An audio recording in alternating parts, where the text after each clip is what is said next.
Sports 5. Patuloy ang pagdomina ng Pinay Wushu star na si Agatha Wong sa Southeast Asian Games sa Thailand.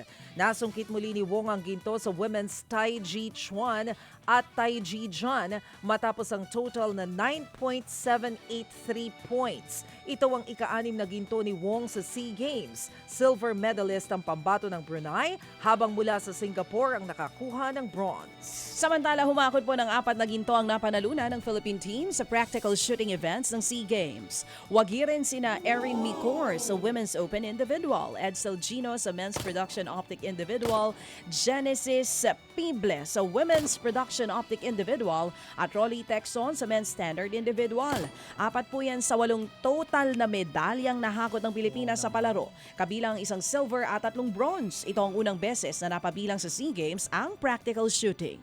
Ay, congrats Pilipinas! Maagang nagdala ng karangalan sa Pilipinas ang mga 11 anyos na skateboarders matapos manalo sa SEA Games. Ginto ang inuwi ni Maisel Perez Alegado sa Women's Skate Park event. Siya ang pinakabatang gold medalist ng bansa ngayong palaro. 8 iba pang kalaban ang tinalo niya, kabilang ang kapwa Pinoy na si Elizabeth Amador. Silver medalist naman si Amador na 11 anyos lang din. Samantala sa men's division naman, ginto rin ang nasungkit ng pambato nating si Jericho Francisco Jr. Nadepensahan niya ang gold na nakuha niya noong 2019 matapos ang final score na 90.68 points. Maganda po ang simula ng Gilas Pilipinas Men sa SEA Games. Sinambakan nila ang Malaysia sa pagbubukas po ng kampanya 83-58. Nanguna si Ray Parks Jr. matapos po ang 18 puntos habang 17 naman ang iniambag ni NLEX star Robert Bolick.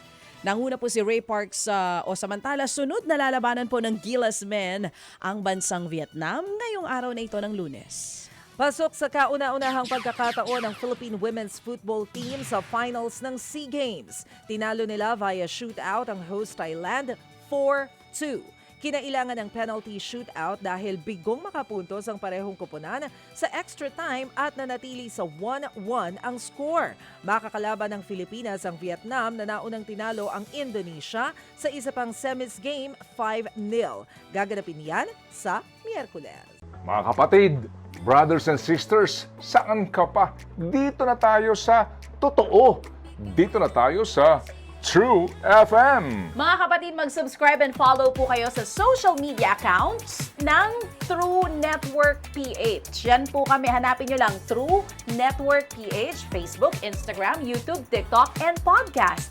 Mapa Apple or Spotify man yan, mahahanap nyo kami. Lahat ng mga napapanood at napapakinggan nyo po sa programa, nasa social media accounts namin yan. So paano mga kapatid? See you sa social media!